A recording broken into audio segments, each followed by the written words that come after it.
Hello everyone.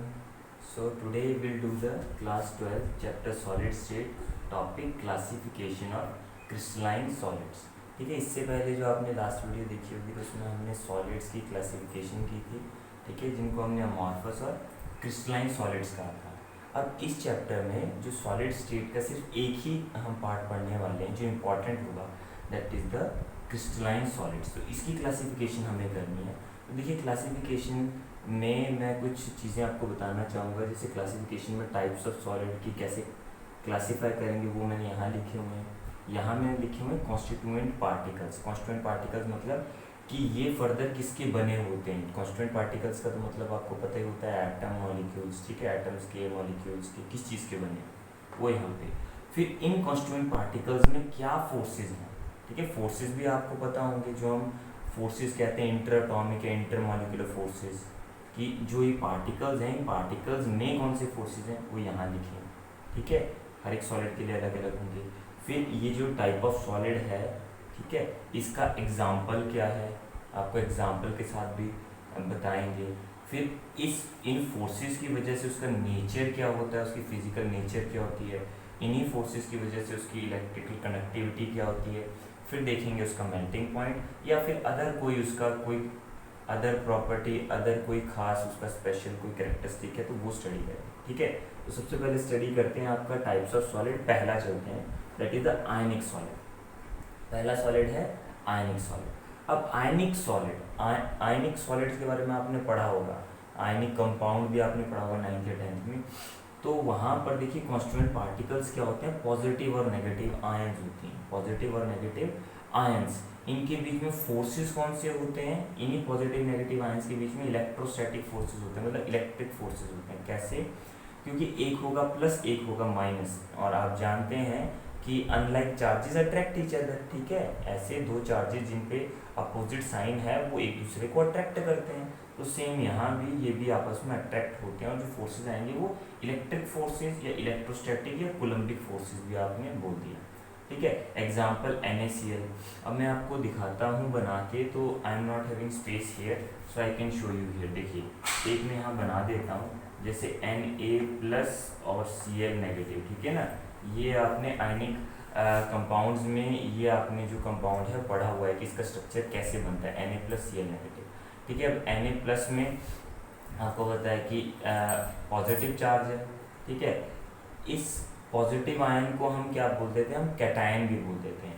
यानी Na positive क्या है, कैटायन है, ठीक है, और Cl नेगेटिव क्या है, वो एक एनायन है, ठीक है। तो इसमें दोनों के बीच में कैसे फोर्सेस हैं, दोनों के बीच में जो है, क्योंकि दोनों पे अपोजिट साइन है तो या आपके इलेक्ट्रोस्टैटिक या इलेक्ट्रिकल फोर्सेस है, ठीक है। ऐसे ही जिंक सल्फाइड का आप बना सकते हैं, कैल्शियम फ्लोराइड का आप बना सकते हैं, सेम। अब इसकी वजह से होगा क्या, फिजिकल नेचर क्या है, क्योंकि इसके बीच में जो फोर्सेस हैं वो बहुत ज़्यादा स्ट्रॉन्ग है, क्योंकि यहाँ पर चार्जेस बन रहे हैं तो बहुत ज़्यादा स्ट्रॉन्ग फोर्सेस हैं ये, तो उसकी वजह से ये हार्ड होते हैं, they are hard but brittle.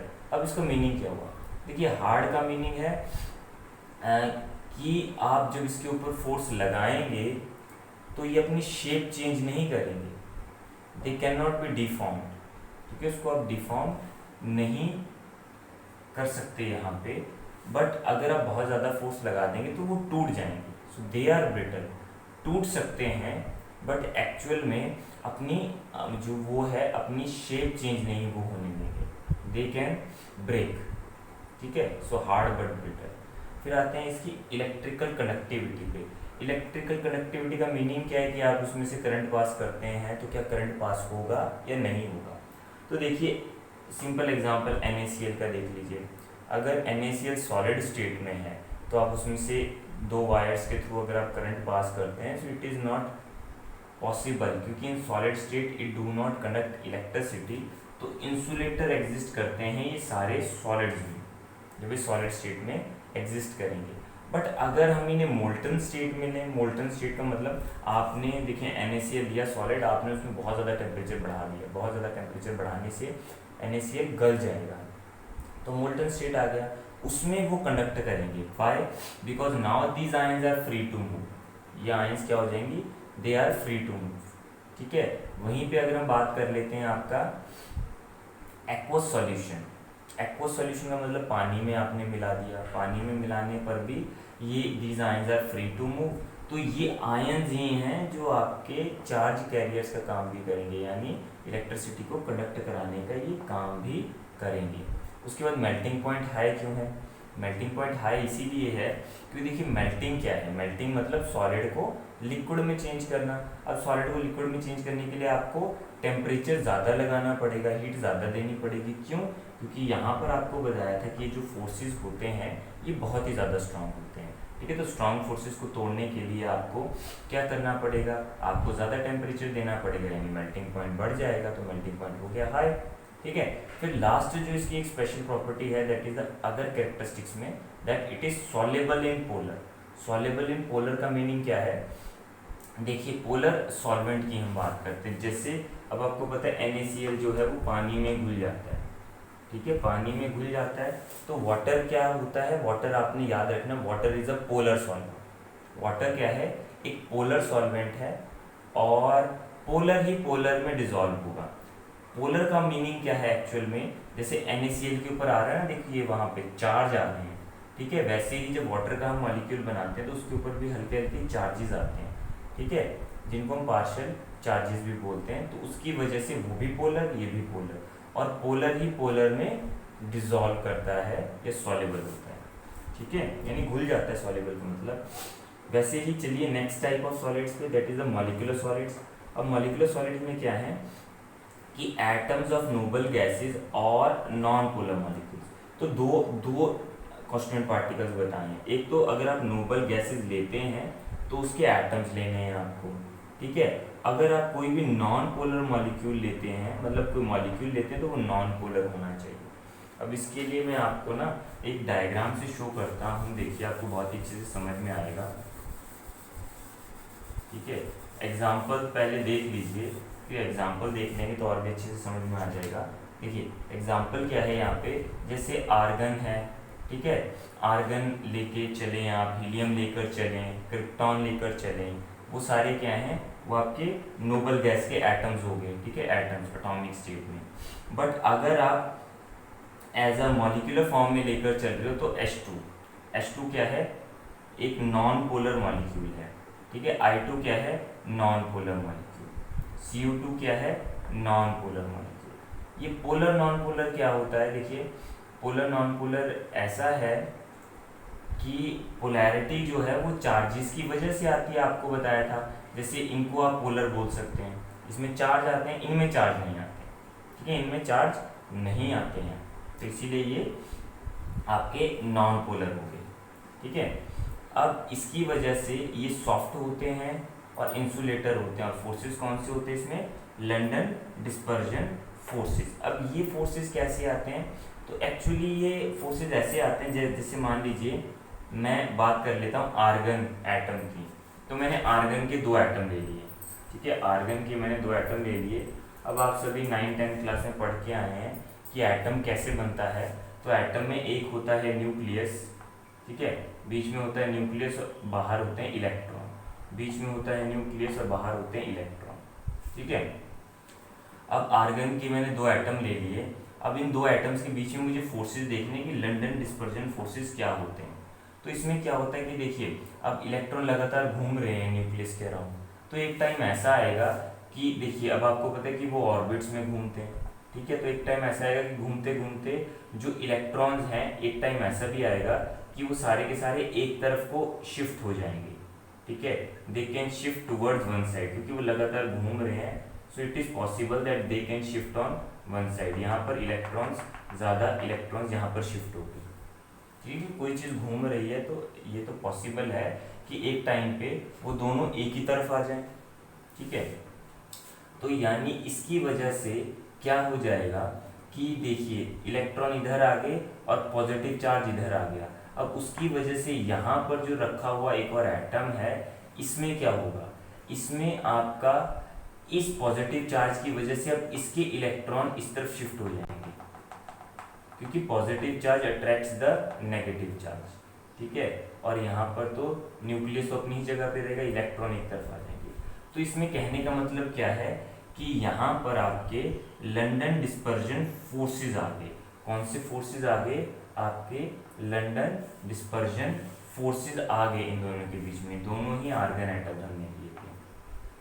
ठीक है, तो इस तरह से इसको आप क्या बोल सकते हैं, ये बहुत ही थोड़े टाइम के लिए होता है, तो इनको आप मोमेंटेरीली इंटरेक्शन भी बोल सकते हैं, थोड़े टाइम के लिए।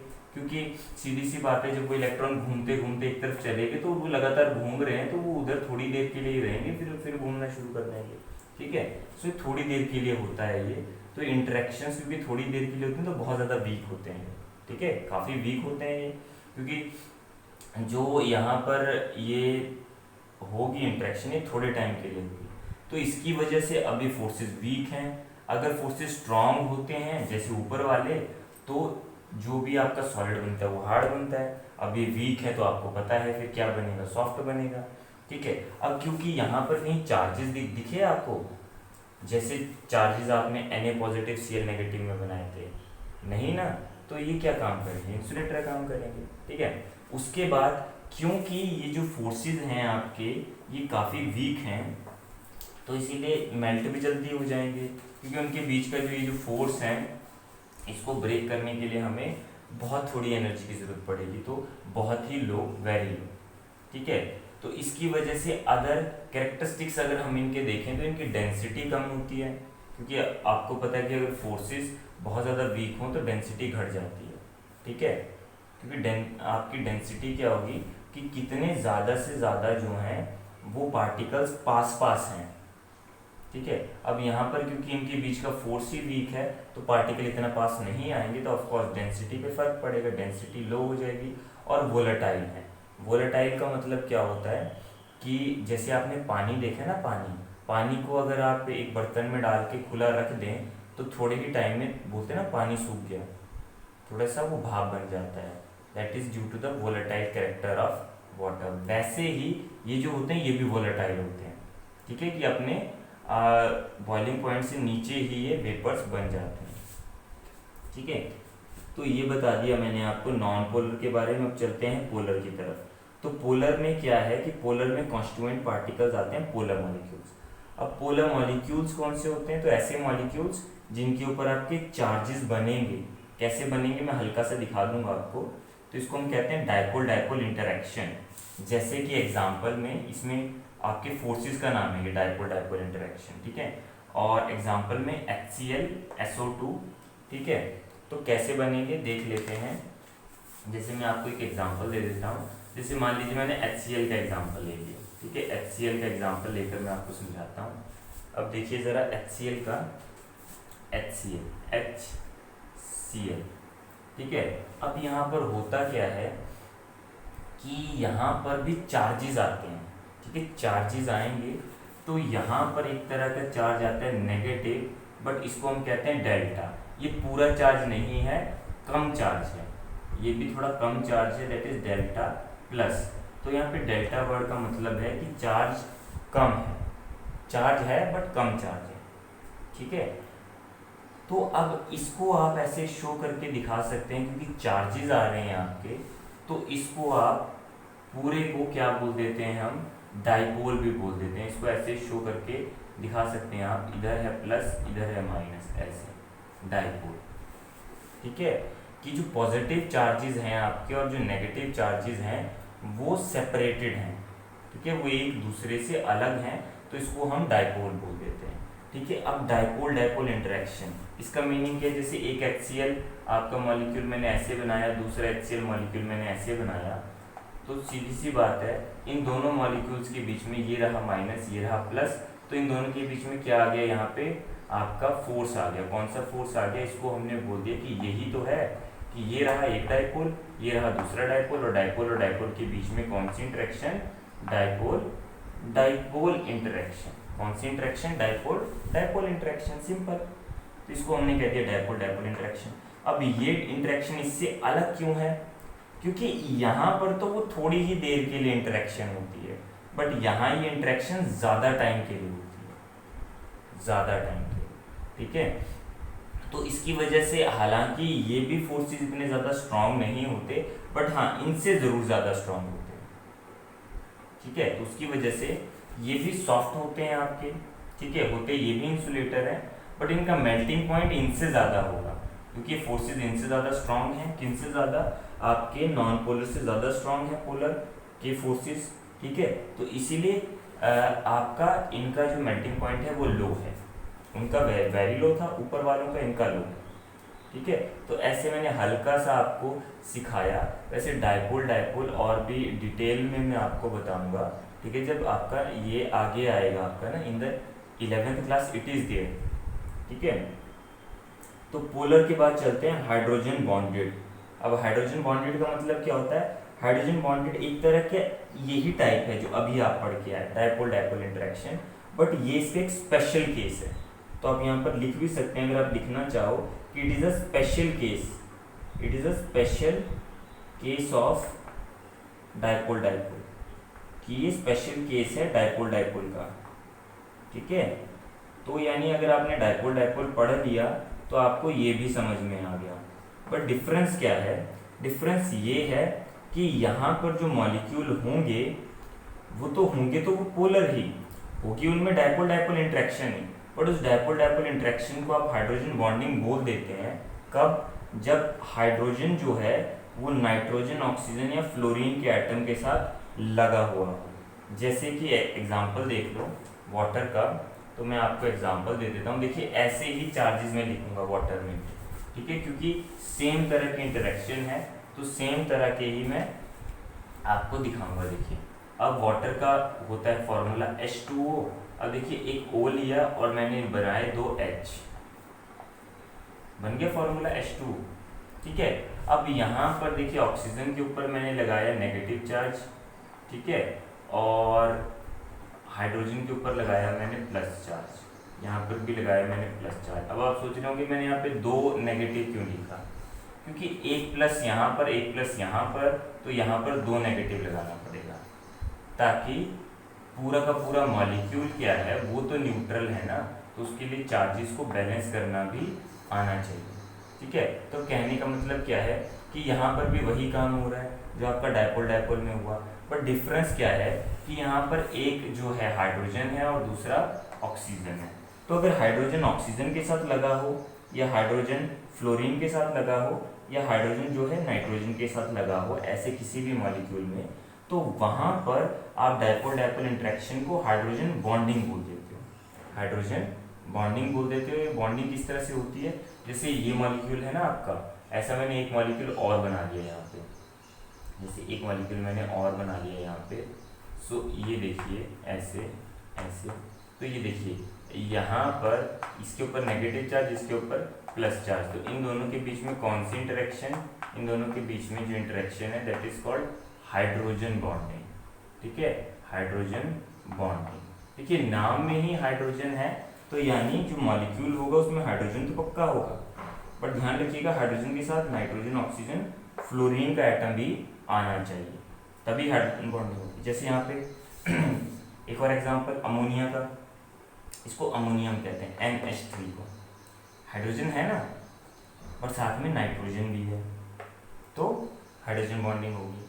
अब ये जो हाइड्रोजन बॉन्डिंग है डायपोल डायपोल इंटरेक्शन का स्पेशल टाइप है, बट ये फोर्सेस और भी ज़्यादा स्ट्रॉन्ग है, इससे और भी ज़्यादा स्ट्रॉन्ग है। तो और भी ज़्यादा स्ट्रॉन्ग होने की वजह से इनका फिजिकल नेचर हो गया हार्ड, ठीक है तो ये भी इंसुलेटर ही है, ये कंडक्ट नहीं करते, they do not conduct electricity, है तो ये इंसुलेटर ही है, और मेल्टिंग पॉइंट है इनका low. So the third type of solids that is under the classification solid is covalent और network solids. Now what are covalent और नेटवर्क सॉलिड्स? देखिए यहाँ पर क्या है कि कांस्टेंट पार्टिकल्स होते हैं आपके एटम्स, ठीक है, एटम्स आपस में कोवेलेंट बॉन्ड से जुड़े हुए होते हैं, ठीक है। इससे पहले जो भी आपने फोर्सेस पढ़े या फिर जिसमें नेचर ऑफ बाइंडिंग फोर्सेस पढ़े, उसमें वन डार वॉल, डायपोल डायपोल, ठीक है, लंडन फोर्सेस, डिस्पर्जन फोर्सेस, ऐसे ऐसे फोर्सेस, हाइड्रोजन बॉन्डिंग ऐसे पढ़े, वो सभी ज़्यादातर इंटरमॉलिक्यूलर थे, मतलब एक मॉलिक्यूल है आपका और दूसरा मॉलिक्यूल है और उन दोनों के बीच के फोर्सेस वो वैसे थे। बट यहाँ पर ये सारा का सारा, इसमें सारे के सारे कोवेलेंट बॉन्ड ही होते हैं, इसमें कोई इंटरमॉलिक्यूलर फोर्सेस होते ही नहीं हैं, ठीक है, सारे के सारे ही कोवेलेंट बॉन्ड्स होते हैं इसमें। तो यहाँ पर एग्जांपल है, जैसे कि आपको बताया जाए डायमंड, ठीक है। अब डायमंड में क्या होता है, देखिए डायमंड में जैसे कार्बन लगा हुआ है ना, तो कार्बन के साथ आपको पता है कि कार्बन जो है टेट्राहेड्रली बॉन्डेड होते हैं, और ये फर्दर फिर 3 के साथ ऐसे, और ये भी 3 के साथ, मतलब टोटल 4 बॉन्डिंग आपको करनी है। तो कहीं भी आपको इंटरमॉलिक्यूलर फोर्सेस नहीं दिख रहे, सिर्फ कोवलेंट बॉन्डिंग दिख रही है। ऐसा ही आपका SiO2 में होता है, जो स्टार्टिंग में आपको एक स्ट्रक्चर बनाकर दिखाया था, ठीक है, क्वार्ट्ज में, ठीक है। ऐसे ही आपका सिलिकॉन कार्बाइड में होता है, and Al(N)and C, that again for graphite. So ऐसा ही सेम आपका यहाँ पर कोवलेंट बॉन्डिंग होता है। अब फिजिकल नेचर यहाँ देखा जाए तो हार्ड है। क्यों हार्ड है? क्योंकि जितने भी इंटरमॉलिक्यूलर फोर्सेस हैं उनमें ये जो कोवलेंट बॉन्ड होता है काफ़ी स्ट्रॉन्ग होता है, ठीक है। बट कोवलेंट बॉन्डिंग से भी स्ट्रॉन्ग आयनिक बॉन्ड होते हैं, वो आपको पता होना चाहिए, ठीक है। तो फिजिकल नेचर हार्ड है। इलेक्ट्रिकल कनेक्टिविटी में इंसुलेटर है, क्योंकि ये इंसुलेटर इसीलिए होते हैं क्योंकि कंडक्ट करने के लिए हमें चाहिए चार्ज कैरियर, से चार्ज चाहिए जो कि मूव कर पाए कंडक्टर में फ्रीली या फिर आपके सॉलिड में फ्रीली। बट क्योंकि यहाँ पर सारे ही कोवेलेंट बॉन्ड हैं, कोई हमारे पास चार्जेस फ्री नहीं है यहाँ पर, सो ये कंडक्ट नहीं करते। Okay, now comes the melting point. Now the melting point is high, very high, क्योंकि फोर्सेस बहुत ज़्यादा स्ट्रॉन्ग है तो मेल्टिंग पॉइंट बहुत ज़्यादा है। और इसमें एक एक्सेप्शन होता है जो आपको याद रखना है, एक्सेप्शन है ग्रेफाइट का, ठीक है। ग्रेफाइट ज़्यादातर ही हार्ड होते हैं, बट ग्रेफाइट यहाँ पर सॉफ्ट है। ऊपर से ग्रेफाइट एक कंडक्टर की तरह काम करता है, तो वो यहाँ पर एक्सेप्शन। मेल्टिंग पॉइंट इसका भी हाई है, वेरी हाई, बट ये एक्सेप्शन क्यों है? क्योंकि होते तो इसमें भी कोवेलेंट बॉन्ड है, बट थोड़ा सा इसका जो स्ट्रक्चर है वो स्ट्रक्चर इसको थोड़ा सा अलग बनाता है। अलग किस तरह से बनाता है? जैसे मान लीजिए यहाँ पर कार्बन जो है आपका ऐसे लगे होते हैं, कार्बन सारे के सारे, फिर होता क्या है कि ऐसी पूरी एक लेयर होगी, ठीक है, और नीचे भी एक ऐसी लेयर है, ठीक है। तो ये जो यहाँ पर जो बॉन्ड होता है आपका, इसकी बॉन्ड लेंथ जो होती है वो शॉर्ट होती है, ठीक है। यहाँ पर जो बॉन्ड लेंथ है इनके बीच में ये शॉर्ट है, बट ये जो एडजेसेंट कार्बन्स के बीच में, ये जो मतलब एक लेयर से दूसरी लेयर के कार्बन्स के बीच में जो बॉन्ड लेंथ होती है, कोवेलेंट बॉन्ड लेंथ होती है, कोवेलेंट बॉन्ड्स होते हैं, ये जो है ये काफ़ी लंबी होती है, जिसकी वजह से ये यहाँ पर ब्रेक होना इजी होता है इनके लिए। उसकी वजह से ये लेयर्स एक दूसरे के ऊपर स्लाइड करते हैं, that's why they are soft. And due to this movement of layers, इन्हीं लेयर्स की मूवमेंट की वजह से they conduct electricity, they are good conductors, ठीक है। तो ये चीज़ आपको ध्यान रखनी है कि इसमें बॉन्ड लेंथ अलग होने की वजह से है तो सारे के सारे कोवेलेंट बॉन्ड ही, बट ये बॉन्ड छोटे हैं तो स्ट्रॉन्ग हैं, ये बॉन्ड लंबे हैं, ठीक है। तो इसकी वजह से ये टूट जाएंगे और ये सॉफ्ट और एज अ गुड कंडक्टर का काम करेगा ग्रेफाइट, ठीक है। वहीं पे नेक्स्ट आता है आपका the last one, metallic bonds. अब मेटेलिक बॉन्ड आपको सुनने में ही समझ में आ रहा है कि जितने भी मेटल्स होंगे उसमें कौन से बॉन्ड होते हैं, मेटेलिक बॉन्ड, ठीक है। अब आ जाते हैं इनके कांस्टेंट पार्टिकल्स की, कि अंदर क्या होता है मेटल्स में। तो मेटल में positive ion in a sea of mobile electrons. इसका मीनिंग क्या हुआ? देखिए, जैसे कोई भी मेटल होता है ना, तो मेटल में आपको पता है कि बाहर जो होते हैं बैलेंस इलेक्ट्रॉन होते हैं। जैसे मैं एग्जांपल देता हूँ आपको सोडियम का, ठीक है। सोडियम एक मेटल है, ठीक है, या फिर मैग्नीशियम लेकर चलें आप, मैग्नीशियम भी एक मेटल है, ठीक है। अब सबसे पहले देख लें इसका एटॉमिक नंबर। तो उसका एटॉमिक नंबर कितना है? हम सभी को पता होता है कि मैग्नीशियम का एटॉमिक नंबर है 12, क्योंकि 20 तक सबको एलिमेंट्स याद हैं। नहीं याद हैं तो you can learn up to 20, ठीक है। तो मैग्नीशियम का आप लोगों ने स्ट्रक्चर भी बनाया होगा 9th में 10th में, बोहर थ्योरी के according to the Bohr theory. आपको पता है कि बीच में तो होता है न्यूक्लियस, ठीक है। न्यूक्लियस के बाहर होते हैं इलेक्ट्रॉन्स, ठीक है। इलेक्ट्रॉन्स कैसे होंगे? 12 इलेक्ट्रॉन्स हैं टोटल, अंदर प्रोटॉन्स भी 12 हैं और बाहर इलेक्ट्रॉन्स 12 हैं। तो पहले के शेल में आते हैं 2, देन एल शेल में आते हैं 8,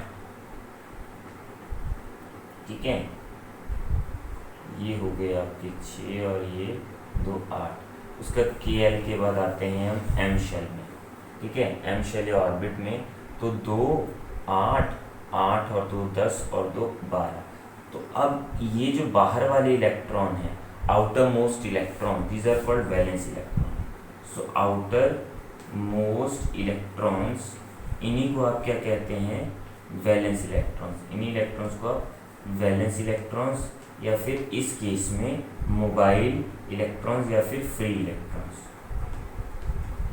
ठीक है। तो ये जो मोबाइल इलेक्ट्रॉन्स हैं ये कौन से हैं, ये यही हैं आपके वैलेंस इलेक्ट्रॉन, एक तो ये और एक ये, ठीक है।